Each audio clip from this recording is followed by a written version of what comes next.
It says John, actually go by Terry. I'm Terry Wildrick, and I'm an old friend of George, which has nothing to do with what we're about today. We met each other in the Chester County Hiking Club, and we've hiked for at least 20 some years together. Backpacking, we've both done a good portion of the Appalachian Trail, backpacking and so on.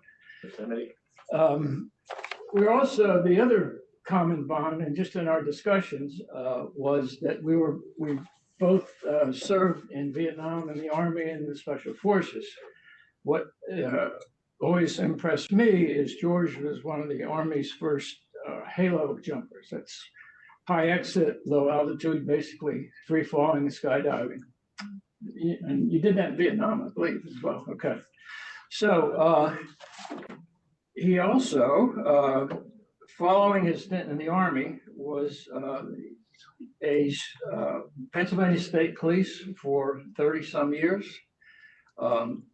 Later, I believe after the state police, he served directly under Governor Ridge in a special capacity. More recently, he retired in May 2017 as Deputy Sheriff of Chester County. So I have 3 pages here, and I'm just quickly summarizing it. So I'm going to skip back to his Army stint, which is what he's here for, and I'm going to read this. During 1963 to 65, he was a member of the Honor Guard Company of the Army's 3rd Infantry Regiment, the Old Guard. Stationed at Fort Myer, Virginia, performing ceremonial duties throughout Washington, D.C. metropolitan area. For a 2-year period, Mr. Marsh served as a sentinel and assistant commander of relief at the Tomb of the Unknown Soldier in Arlington National Cemetery. He was past president of the Society of the Honor Guard, Tomb of the Unknown Soldier. So I'm going to turn it over to George. Thank you, Terry.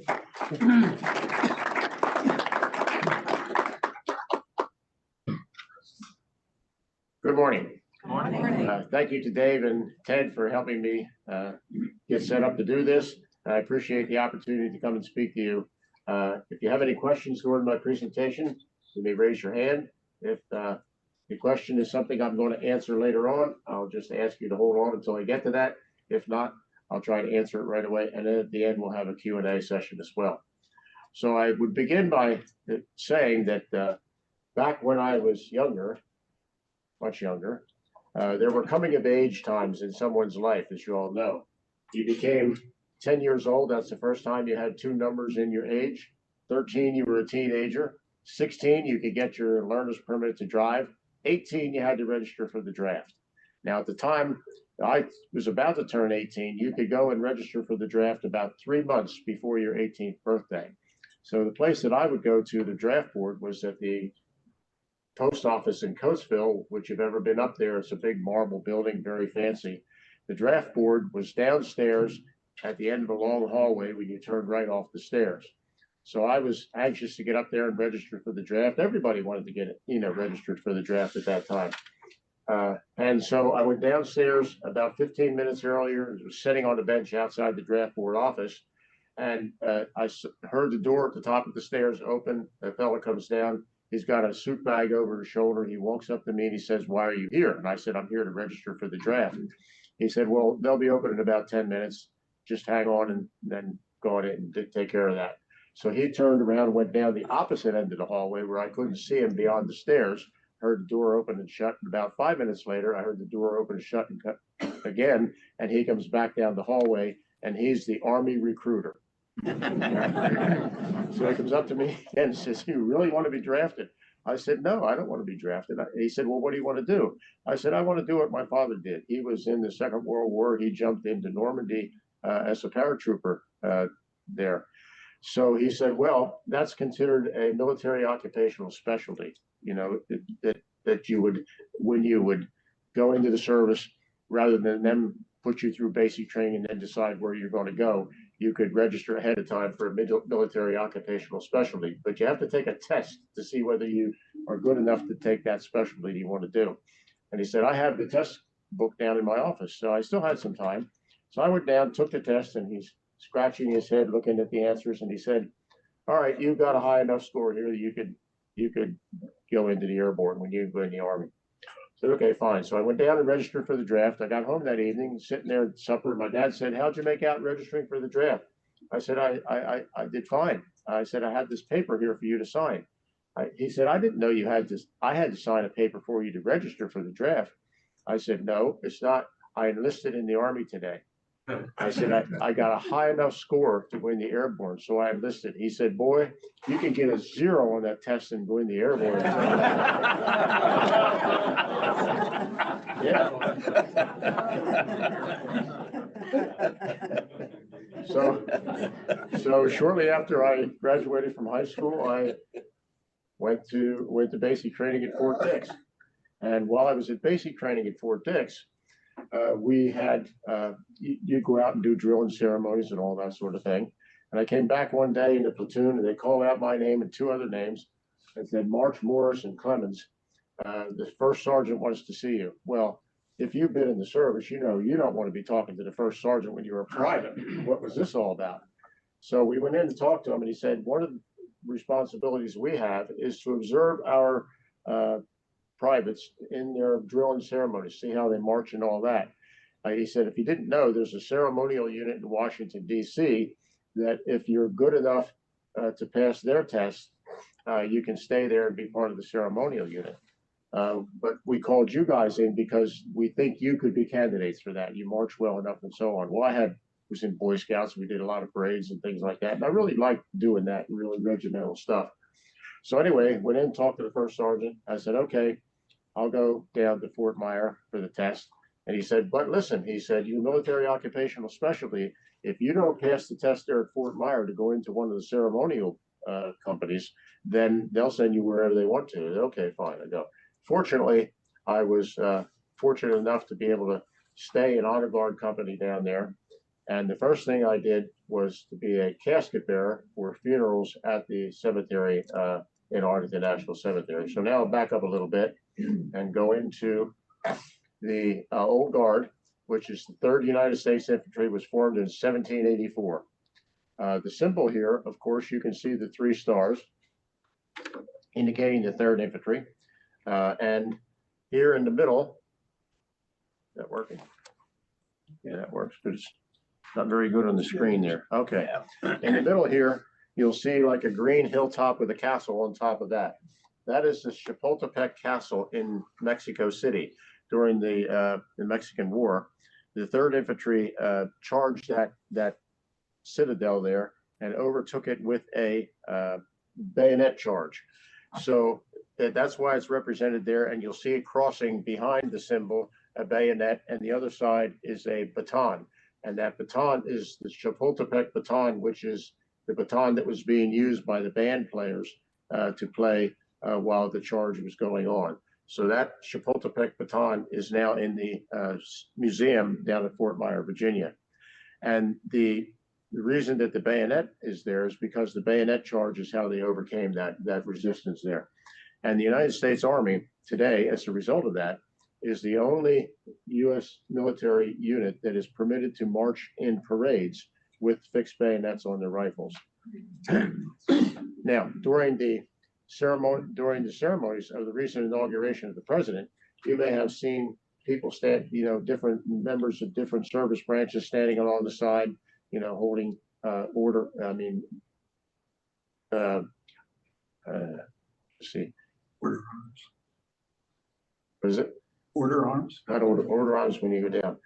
Present arms. Present arms when the president would go by. So they'd be standing there like this with a rifle they're holding. They were all holding fixed bayonets. So in group ceremonies like that, all the different branches of the service can use fixed bayonets, but marching in parade, the only one you'll see with fixed bayonets is the Army folks. So it is a U.S. military regiment. They're in Washington, D.C., even though they are responsible for many ceremonial duties. And each branch of the service has a ceremonial unit there in Washington, D.C. So I'm going to be speaking about the Army. Let's see if I can push the right button. All right. So in addition to having ceremonial duties, because it is actually an active military unit, then they have to be trained up to current standards in the service that they happen to be in. So here's a couple of photos of the folks actually taking part in their military training. Also, the ceremonial units, there are many different ceremonial units. This is the Fife and Drum Corps, which is located there in Honor Guard Company at Fort Myer. And they do parades around the country depending upon what's happening and who invites them to do it. Also, the United States Army Drill Team.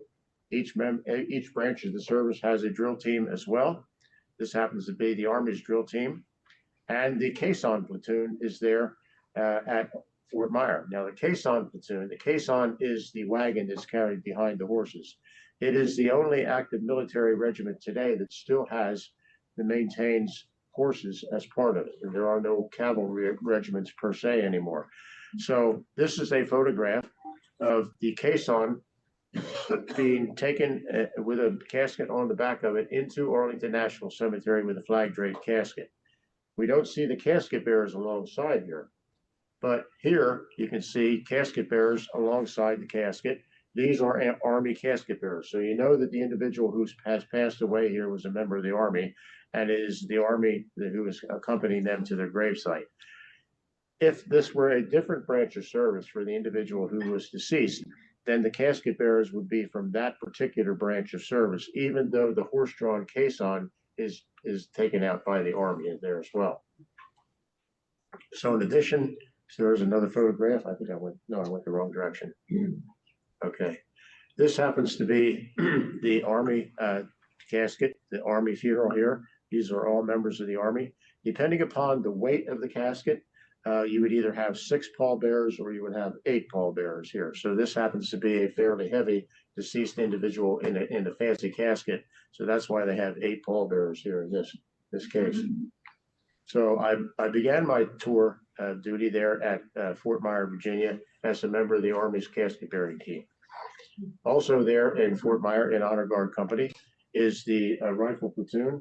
The 21 gun salute would be fired depending, well, the number of shots that would be fired would be depending upon the rank of the individual.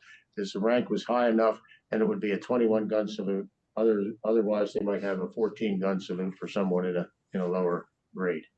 Also, the cannon platoon is there at Fort Myer, and you may have seen this if you were watching some of the inauguration ceremonies here recently for the president, that they fired 21 shots from the howitzers here while he was being inaugurated. And this would happen as well in Arlington National Cemetery if the individual who had passed away were a high enough rank in the military service or in the political branch as well. So that's also there. Now, at Arlington Cemetery consists of 624 acres of ground. It was originally bought by Robert E. Lee when he was obviously a rich person at the time, but he was in the United States Military Academy before the Civil War.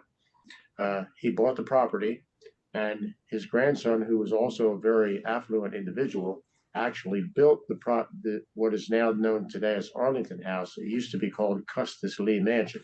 And the reason it was called Custis Lee Mansion is because his grandson's name was George Washington Parke Custis. His wife was a descendant from George Washington. And of course, Lee owned the property. General Lee never actually lived here. He spent some time with his grandson once in a while, but he never actually was a resident at this place. So this is the mansion that still exists in Arlington National Cemetery today and is now known as Arlington House. This is an image taken during the Civil War. It says, "I grieve at the necessity that drives you from your home. Robert E. Lee to his wife, Mary, May 8, 1864. And what he's talking about is the necessity that drives you from your home is because General Lee, after he was from Virginia, after Virginia seceded from the Union and went to be a Confederate state, he went to the Confederate side as well. So when that happened, then the United States Army seized the property there in Arlington and took possession of what was his home at the time and drove them out of it. So here it is today, and you can see it looks exactly the same today on the front as it did back in the 1860s when it was first built.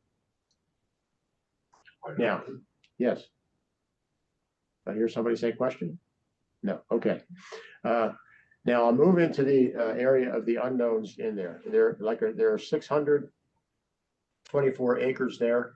There are over 400,000 graves in Arlington National Cemetery today, and I'll speak about some of the unknowns.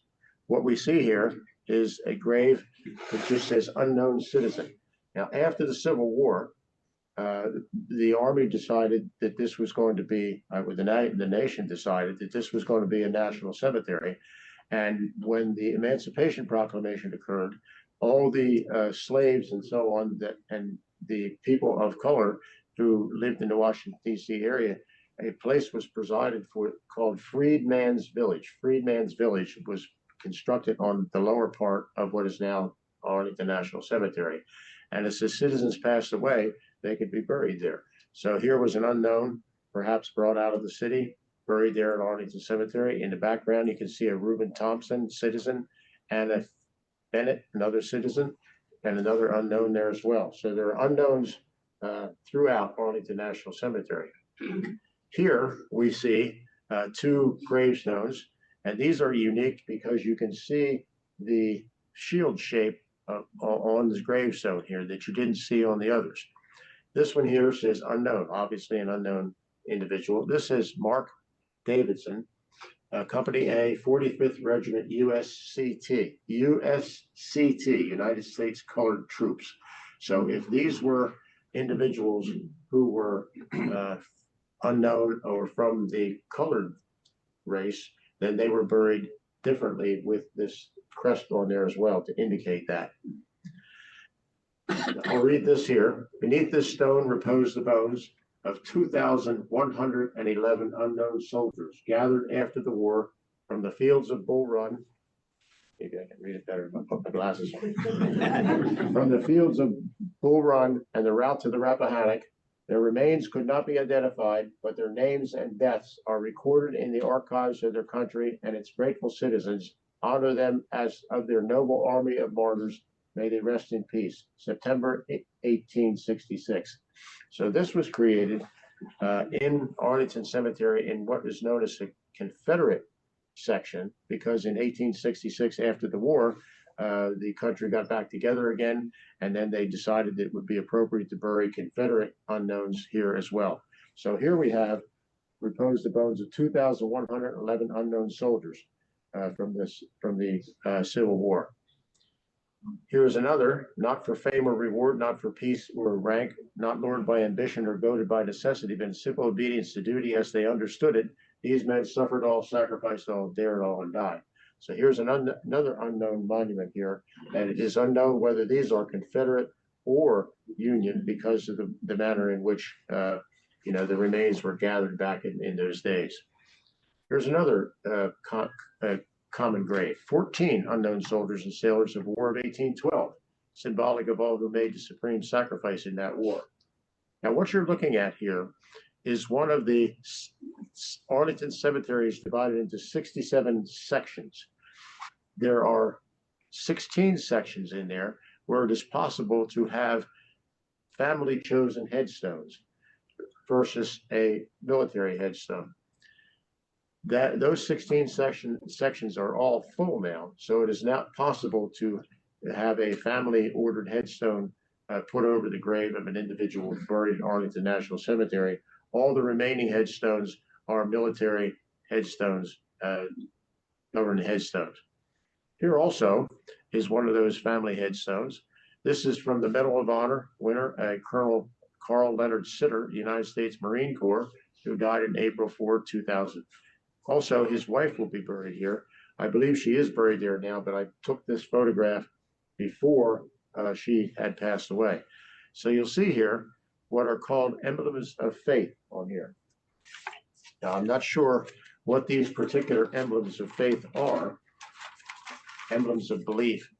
Does anybody know what these represent, this one here or this one here? I'm The not one sure. on the left might be Methodist. Methodist, I think. Okay, this one? Yeah. And here's another. But there are 65 emblems of faith that are now permitted to be carved into the headstones. But what is no longer permitted is social, cultural, ethnic, civic, fraternal, trade, commercial, political, professional, or military emblems. So if we look at the back of Colonel Sitter's headstone here, we will see that there are other symbols back here. This is the Rotary Club, this is the Masonic symbol, and here's the Marine symbol.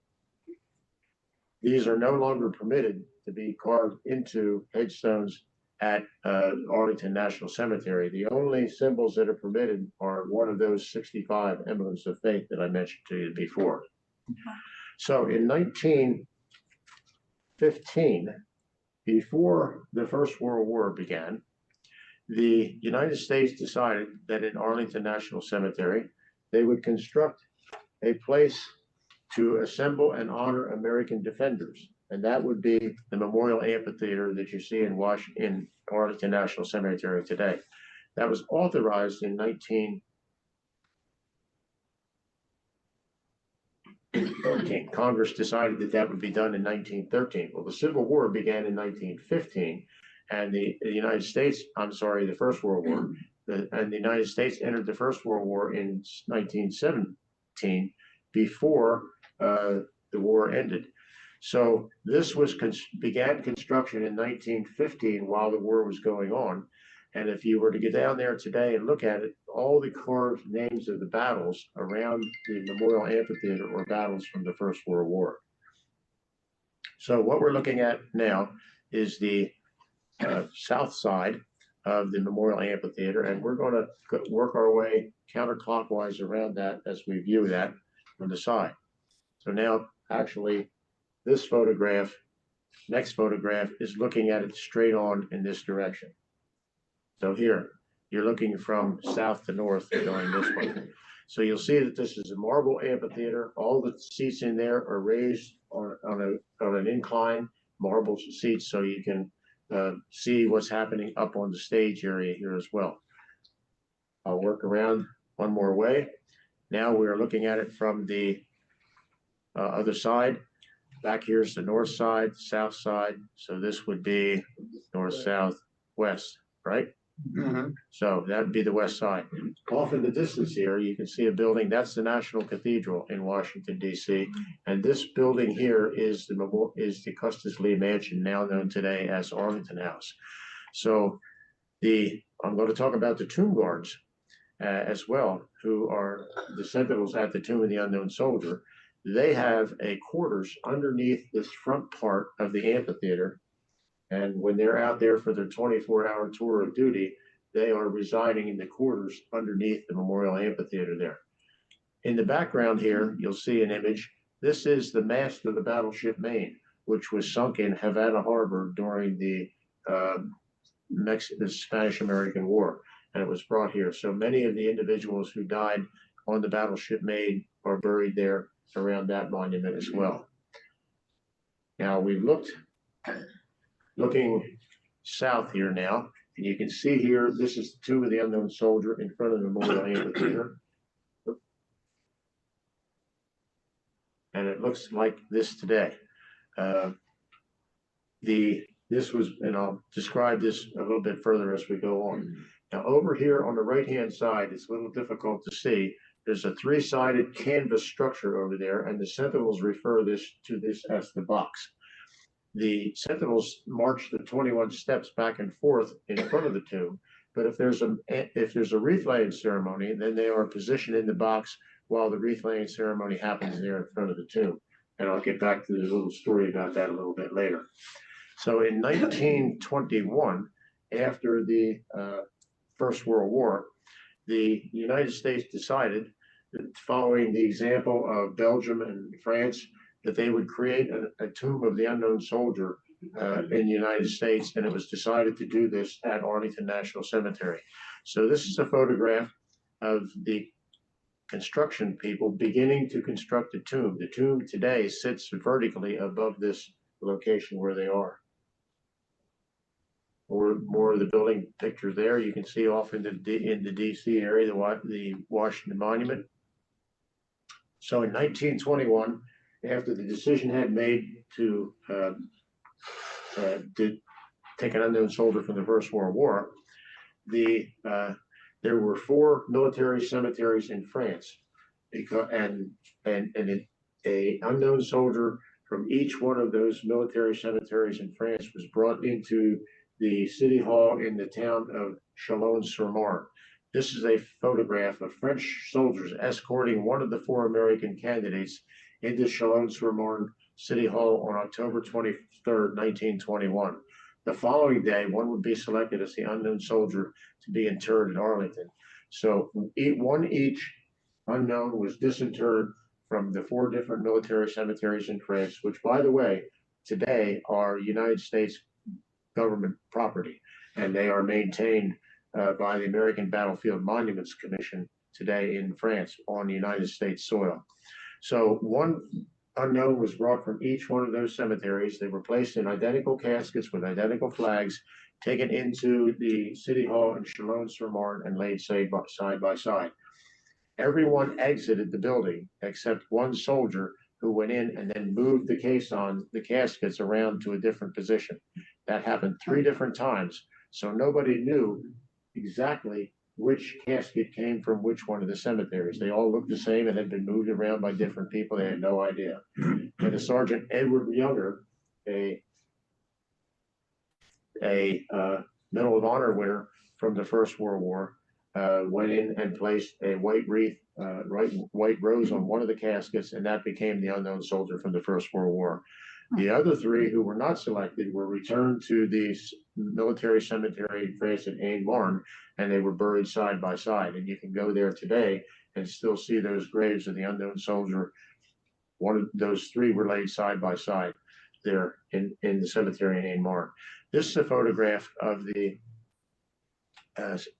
after the casket had been selected as the unknown soldier, was brought out and placed on a caisson there in front, and it was moved down the street to the railroad station. Now you can tell here that this is a casket coming out of the building, because the stars and stripes are over the left shoulder there, and they are outside waiting. So go in the right direction again. So after it was loaded on the caisson there, it was taken down the street to the railroad station. Now, in 2021, the Society of the Honor Guard of the Unknown Soldier worked with the people in France, with the legions in France, and it was recreated, the ceremonies in 2021 exactly as they had been created they had occurred in 1921. And it was interesting, when I was standing here on the plaza outside of the city hall in Chalon-sur-Marne, this building still exists with this sign still above it, exactly like it 100 years later. It was very, very interesting. So they got to the train station there, and the casket bearers took the unknown soldier for the First World War onto the train. This is General not Maxwell Taylor. General John Pershing, Blackjack Pershing, who was the general of the armies at that time as well. So he was part of the ceremonies. Excuse me. So here, after it was taken from the railroad station, it was taken to the port of Le Havre in France, and the casket was loaded aboard the United States cruiser Olympia and brought back to the United States. And you can see General Pershing here again as well. So the United States cruiser Olympia still exists, and it is a museum at the seaport in Philadelphia today. So you can go there and visit that cruiser. You can go all through it, and you can see the whole history put up on signs and black placards there, and you can see where the soldier was placed while he was brought back. Now, after it arrived back in Washington, D.C., it was put on a caisson and brought to the Capitol building to be visited for 3 days there in the Capitol building. So what you see again is General Pershing here, and this is a caisson that was used to bring the unknown soldier from the First World War there. That is the exact caisson that was used to transport President Abraham Lincoln after he had been assassinated. Here's a photograph again after the lying in state in the Capitol. The casket is being brought down to be placed on the caisson, and the caisson was then taken out to Arlington Cemetery into the Memorial Amphitheater up on the stage area that I pointed out before, where President Herbert Hoover presented the Medal of Honor to the unknown soldier from the First World War. Now you'll see sitting here in the background an individual with a full headdress on. This is Chief Plentycoo of the Sioux Nation, who was chosen by all the American Indian tribes to represent them at the ceremonies for the unknown soldier, because during the First World War, there were many individuals from the Indian tribes who became soldiers and fought in the First World War. So it's possible that the unknown soldier from the First World War could be an American Indian. Then after the ceremony in the amphitheater, it was brought, the casket was brought around to the tomb location. This is General Pershing putting soil from France into the, on top of the casket there. Here you can see Chief Plentycoo standing over here at the side. And the headdress he is wearing and the staff he is carrying there with all the feathers on it, that is in the museum there just above in the Memorial Amphitheater behind it now. So that's still there now. And you can see there were tens of thousands of people who came out there to view that. So after the ceremony took place, a cap was placed on top of the tomb there to seal it, and that existed for many years. People would come out and pay their respects there at the tomb, as this woman is doing, praying. But it was also possible because that was flat structure looking like this. It was also the case that folks would come out there and they would sit on that. They would have their picnic lunch on that. So they didn't know what it was. There was no sign there to indicate that that was the tomb of the unknown soldier.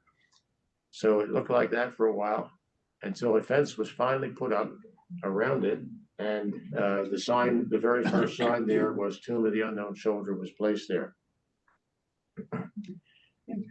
Looked like that for a while. Oh, I'm going the wrong direction again.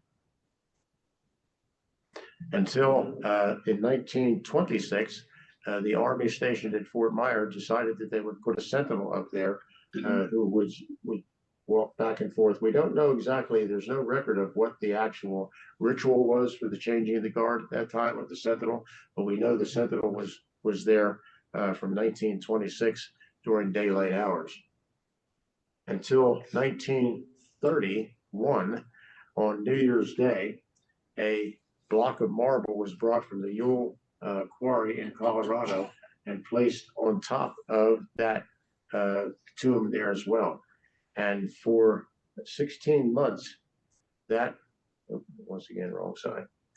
For 16 months, it took to carve the figures on the tomb and the wreaths on the side and the words in the front, which read, here rests in honor, glory, American soldier known as to God. So after the cemetery had closed in the evening, they would take the tarp off of this, build the platforms around it and do the carving.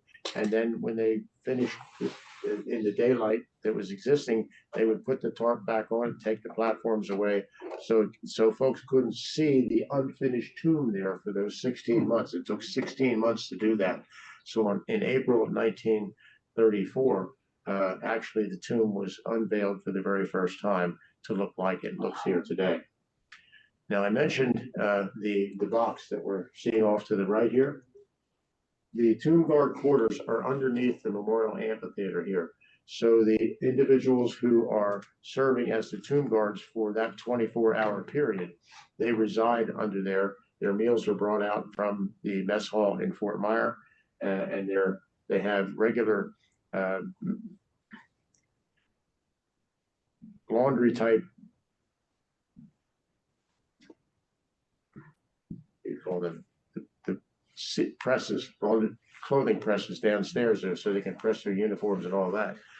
But as I mentioned, the soldier goes in here during wreath laying. Now, when the cemetery is open, the ritual is done as many of you may have seen down there with the changing of the guard and the guard walking 21 steps back and forth, that in honor of the 21 gun salute to the veterans. At nighttime, the sentinel is required to make sure that the tomb is not harmed in some way.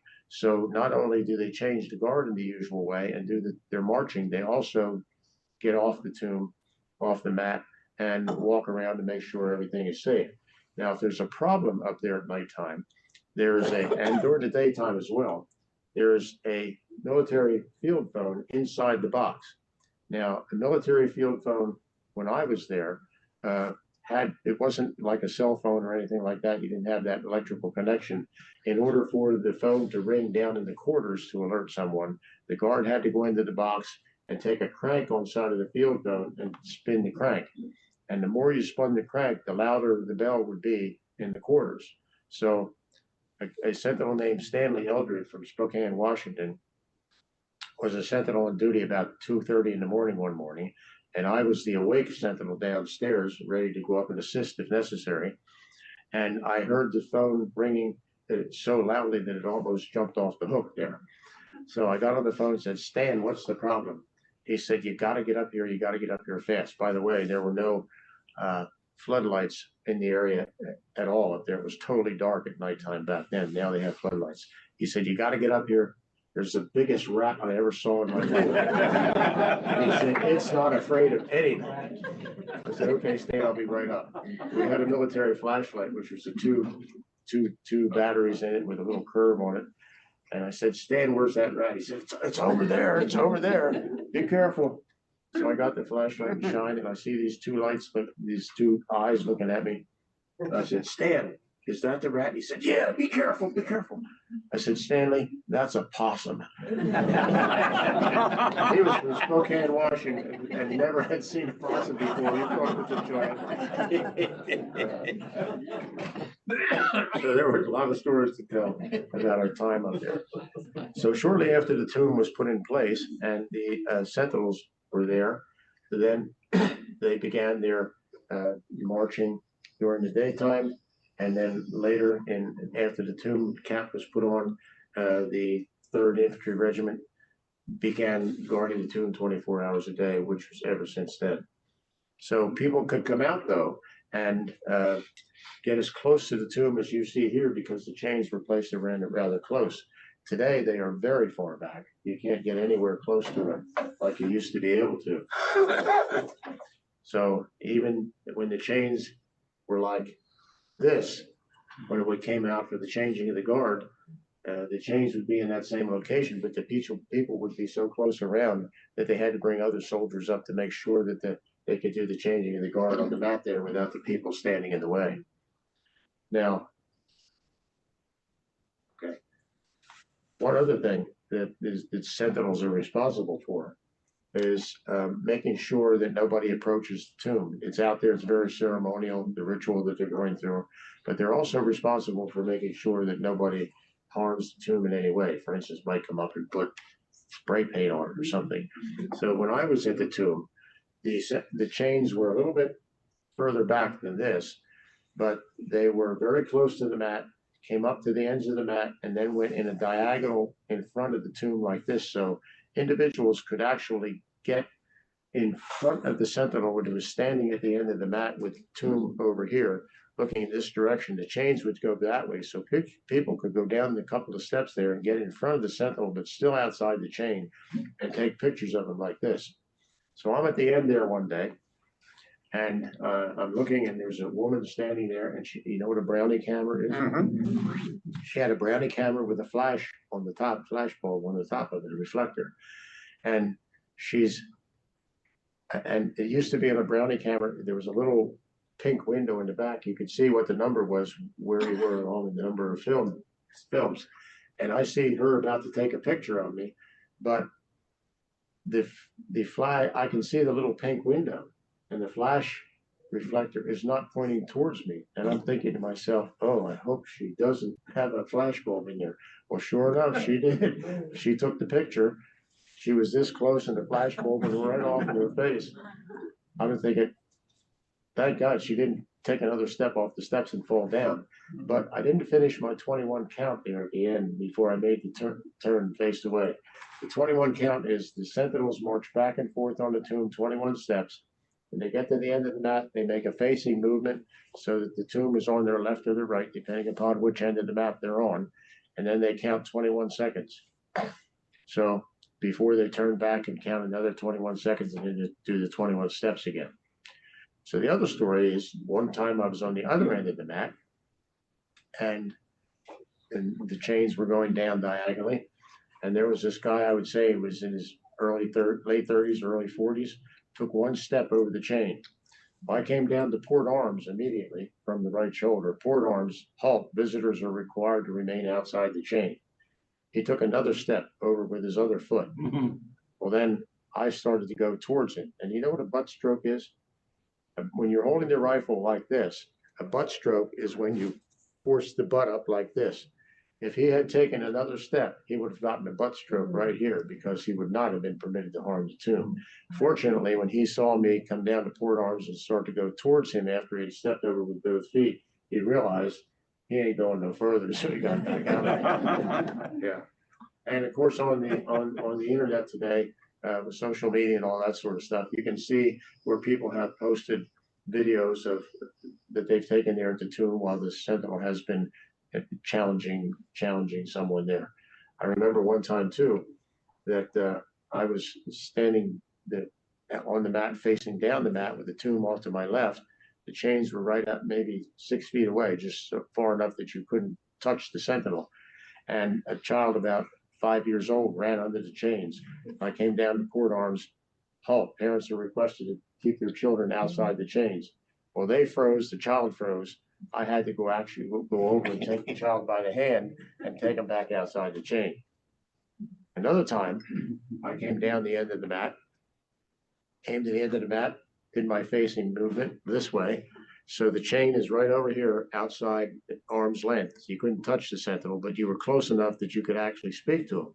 So a young lady said to me, "My name is so-and-so. Why don't you come visit me after you get done here?" So you had to maintain your cool all the time. So that was the sentinel from the unknown soldier from the First World War.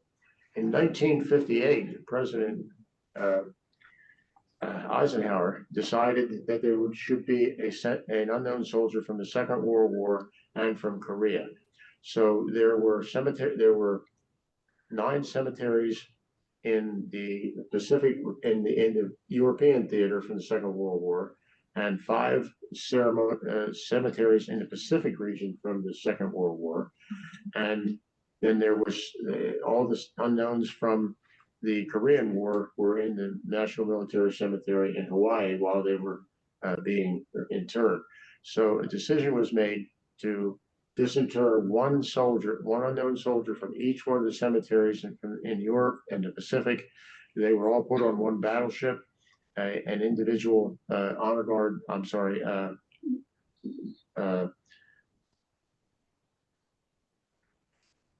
highest medal. Medal of Honor? Medal of Honor. Yeah, I'm sorry, I'm getting a little ahead of myself here. The individual, a sailor who had won the Medal of Honor, actually chose one of those 14 caskets to be the unknown soldier from the Second World War, and the others were buried at sea. Also, the soldiers from one soldier was selected from the military cemetery in Hawaii for the Korean War, and they were placed on the battleship Blandy, I believe it was. And so we see here the one soldier from the Pacific Theater, the one soldier from the European Theater in the Second World War, and in the middle is the soldier that was selected, the unknown from the Korean War. This is his Medal of Honor winner from the Navy who is selecting one of the, and again, these caskets had been moved back and forth, so you didn't know whether this was Pacific Theater or European Theater. So this sailor is placing a wreath on the one that would be selected as the unknown soldier from the Second World War, and the other one was buried at sea, right there at that location. And those 2 unknowns were taken to the Capitol Rotunda and laid in state there in 1958, when eventually they were taken out to the Memorial Amphitheater to the stage there, and President Eisenhower conferred the Medal of Honor on each one of those. And they were brought forward onto the plaza there in front of the Memorial Amphitheater and laid by side on Memorial Day, 1958. So at that time, you had three unknowns there as well. And then in 1984, President Ronald Reagan here decided that there should be an unknown soldier from the Vietnam War as well. Now, all the unknown remains from the Vietnam War were taken to the military facility in Hawaii, where one by one the caskets were being opened and examined to see if they could identify who these remains belonged to. When President Reagan decided that there should be an unknown soldier from the Vietnam War, there was only one casket left that had not been opened to be inspected. So he said, "Do not inspect that one. That will be the unknown soldier from Vietnam." So in 1984, on Memorial Day, then the unknown soldier from Vietnam was interred side by side with the unknown from the Second World War in Korea. Like so. But there was a family that decided that it was quite possible that the unknown from the Vietnam War was their son, Michael Blassie, who was a pilot during Vietnam and had been shot down. They knew that it had happened. They knew he had been shot down. His remains had never been recovered as far as they know, but they had some people who were doing some research for them and went to the Congress and said, "We think we have enough evidence here that it quite likely could be Lieutenant Michael Blassie, who is the unknown soldier from Vietnam." So many years later, the Congress decided that they would disinter that body from the unknown grave there in Arlington Cemetery and inspect it to see. And there was evidence in there that in fact was Lieutenant Michael Blassie, who was the unknown. So he is now buried in the military cemetery in I believe it's in one of the western states. So it says here on his gravestone there where he's buried now, killed in action, unknown soldier, May 28, 1984 to May 14th, 1998. So he's buried there now. So what this says now, where he was buried, is honoring and keeping faith with America's servicemen, 1958 to 1975. So that's what appears in front of the tomb there now. Now in 2021, on the 100th anniversary of the interment of the unknown soldier there from the First World War, the Society of the Honor Guard was able to have the United States Army, who's responsible for the cemetery itself, permit the chains to be taken down and replaced closer to the tomb so that individuals could come in there on November 11th, Veterans Day, and lay a single wreath there at the tomb in front of the tomb like that. So this is an example of partially through the day where people were coming in and laying a single rose or flower there in front of the tomb on Veterans Day in 2021. And by the end of the day, this is what it looked like there. So you can imagine how many people came by and took advantage of that opportunity to pay their respect by laying a single flower there at the tomb. And you can see here that when all this was taking place, where the people would come in from the upper side here, where the mat would usually be, that the mat had been moved down to the lower side of the tomb, and that's where the sentinel was still remaining on duty and marching back and forth with the 21 steps and the 21 counts during that time. So after the cemetery closed, then the mat was replaced, taken back up to the top where it was, and the sentinel began their 21 steps and their ceremonial duties there at the time. So I mentioned the tomb guard quarters being underneath the Memorial Amphitheater. If you go down the steps to the lower area where you could go in the door to the Sentinel's quarters.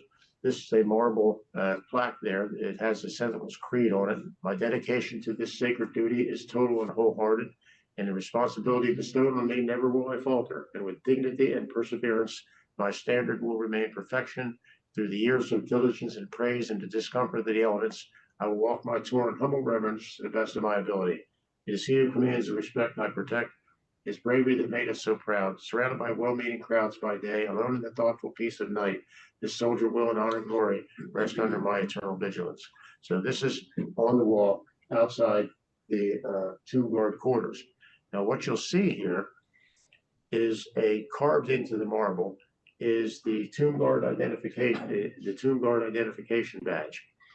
This is the second least awarded medal in the United States military. The least awarded one is the astronaut's badge. Now, ever since this was created, there have been 700 Sentinels who received this badge. My badge number is 28. So the ones today are 700 something. So outside of the tomb is this, and then the Sentinel comes up. Let's see, look the wrong way again.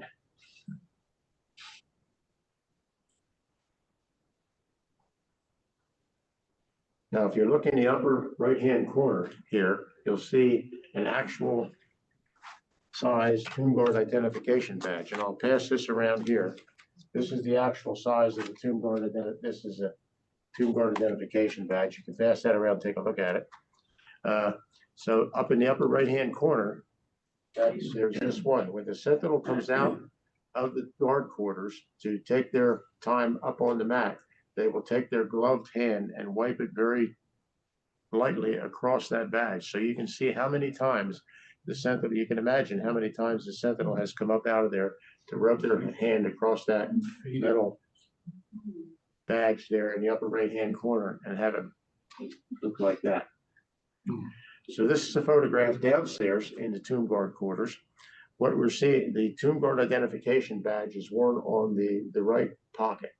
This looks as if it's on the left pocket because this is a mirror image. Here is the Sentinel here is actually looking into a mirror. So this is taken over his right shoulder, looking into the mirror, which makes it look like the badge is on the left one. And these are other Sentinels there, making sure that everything is perfectly placed on the uniform before he goes up to change the guard. So after he's inspected, and he will come up out of the tomb guard quarters onto the plaza and march forward. The commander of the relief will come forward, salute the tomb, do an about face, and announce, "Ladies and gentlemen, may I have your attention, please? I am Sergeant March of the United States Army, commander of the relief tomb of the unknown soldier. It is requested that everyone remain silent and standing during the changing of the guard. All military personnel in uniform will render the hand salute upon the command, present arms." He then does an about face, salutes the tomb, makes a right face movement, goes down, and meets the Sentinel who has come up from the guard quarters and does an inspection of arms there. An inspection of arms is done very ritually, in a very ritual way. And folks will say, well, is the Sentinel's rifle loaded? Actually, the rifle is not loaded because the inspection of arms requires the motion of the chamber there. But you can see here that the commander of the relief is armed there. Now the Sentinel does have in the box that we talked about the ability to load the weapon if it's necessary to do it, but during the inspection and normally when they're walking back and forth in the mat, it is not loaded. So after the inspection of arms, then they move out to the center. The changing of the guard takes place, and in the wintertime, when the cemetery has shorter hours, the changing of the guard takes place every hour on the hour. In the summertime, now that people can't drive into the cemetery anymore, and you got to go through the visitor center and take a shuttle out to the tomb. That is done every half hour on the hour. And on the hour during the summertime when it's open. So regardless of weather, the changing of the guard takes place exactly the same. Now you might have heard something on the internet years ago that there was a tornado or a hurricane coming into the Washington DC area, and the people at the Pentagon called the tomb guards and told them too dangerous to be up there. Go down in the quarters and wait till this is over. And the guards said they disobeyed the order. They stayed there. Well, that order never came. That never happened. No such order ever would be issued. If the Sentinels needed to be brought into a safer place while they were on duty there at the tomb, they would go into the box, but that would be the best they could do. So it takes place regardless of weather. And after the changing of the guard, then the sentinel will walk their 21 steps back and forth at the mat. When they get to the end of the mat, they will face with the tomb on their right, on their left, will count 21 seconds and come back again. So this is a photograph taken in the winter of 1967. This is a photograph taken in the winter of 1965-66. Look familiar? Yeah. Now, what we see here, I mentioned wreath laying ceremonies before. Individuals can go down and lay a wreath. Your church group can go down there and lay a wreath. You would take a wreath from the steps on the amphitheater down, and the commander of the relief would take you out and lay your wreath there. This is a full Army wreath, full honor Army wreath laying ceremonies. And I can say that because each platoon of soldiers here are made up of the Army. And that's because we have a French Army general laying the wreath here. If this were a Navy officer, then you would have the Navy platoons would be here for this. And then if it were a presidential wreath laying, then you would have Army, Navy, Marines, and Air Force. Each branch of the service would be represented as a platoon there while the president was laying the wreath there at the Tomb of the Unknown Soldier. On November 11th, 1963, on every November 11th of every year, the president will lay a wreath there at the tomb. On November 11th, 1963, I was a sentinel on duty when President John Fitzgerald Kennedy laid his wreath there at the tomb. Quite an honor to be there for the presidential wreath laying ceremony when President Kennedy did that. At the end of the day, after the cemetery closes, the number of wreaths that are there are taken off to the side, and the groundskeepers from Arlington Cemetery will disassemble the wreaths and taking the flowers out and lay them on individual graves around the cemetery. So the cemetery closed at 7 o'clock that day, and either 7 or 5, I'm not sure which, I think it was 7. It used to be, before they started changing the times, it was open from 7 to 7. But anyway, I finished up, was relieved at 7 o'clock, went down to the tomb quarters, changed into civilian clothes, came back up and was talking to the groundskeepers who were disassembling the wreaths at that time. And off to the side there was the wreath that President Kennedy had laid. And I said, "What are you going to do with that ribbon?" They said, "Would you like to have it?" I said, "Sure." So here is the ribbon from the wreath that was laid by President John Fitzgerald Kennedy at the Tomb of the Unknown Soldier on November 11th, 1963. That's from President Kennedy's wreath. Now, who knew that a few days later? Yes, sir. How many U.S. presidents are buried at Arlington National Cemetery? William Howard Taft is buried there, and John Fitzgerald Kennedy is buried there. Yeah, 2 that I'm aware of. Is there a process for presidents? So do they have to request it, or is there a vote on it, or how does that happen? Process for which? For putting a president in Arlington? Oh, no. If the president says he wants to be buried in Arlington, he's going to be buried in Arlington. There's no question about it. Yeah. But they request it. Yes, they would request it. Yes. Yes, sir. First of all, thank you for your service.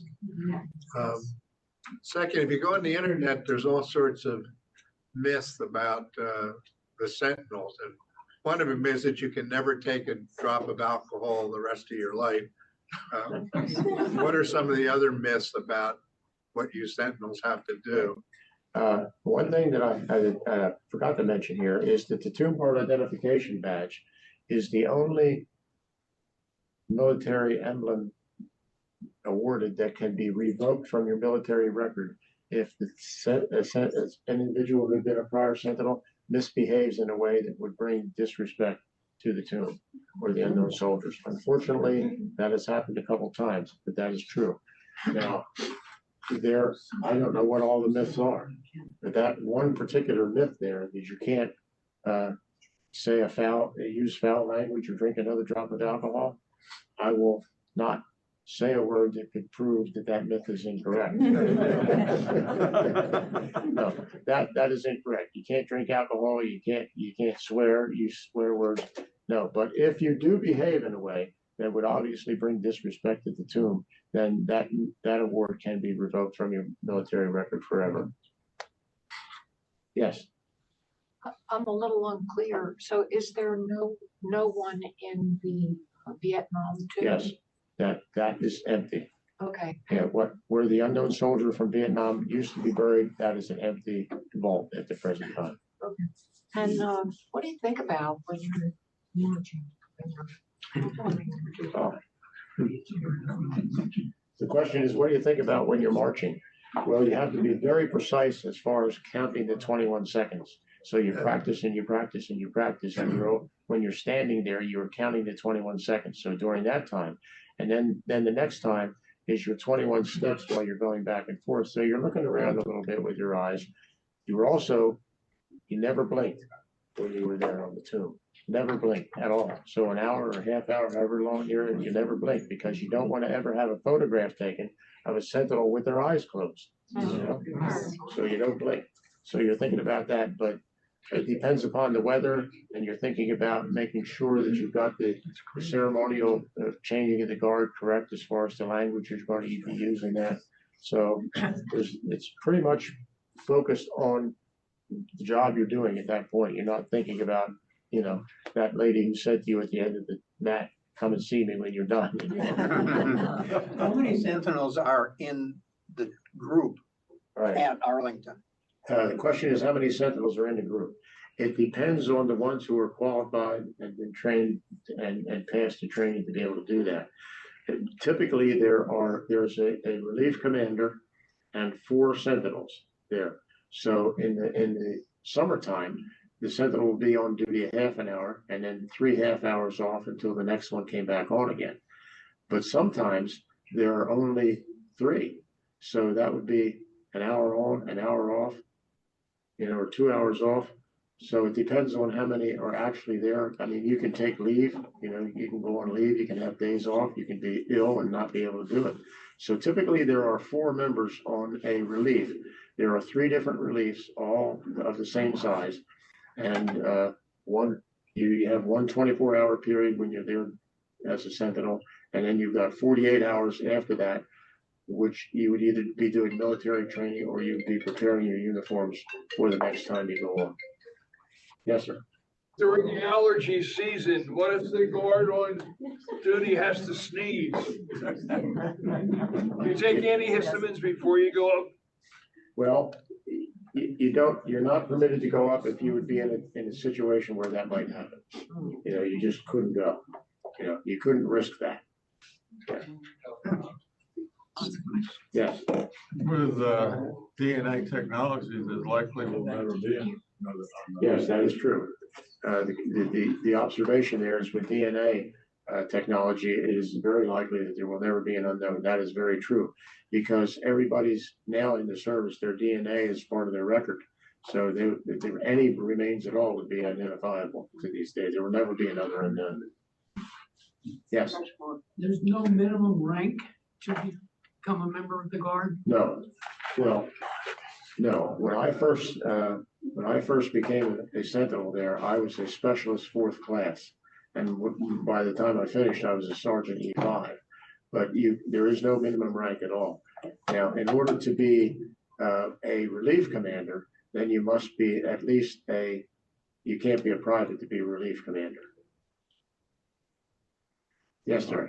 Are the sentinels from all branches of the service or just No, Army. Just Army? Always have been Army, ever will be Army, yes. And a follow-up on the DNA, is there any effort to identify past unknowns? Well, there are unknowns from some of the cemeteries around the world where folks had said, it's quite possible. So there is some effort being made, some places to identify unknowns. And there has been some suggestion that they ought to identify the unknowns there in Arlington, but that will never happen. I mean, it's quite possible that it could be done if those remains were disinterred, but they don't want to do it. That will not happen.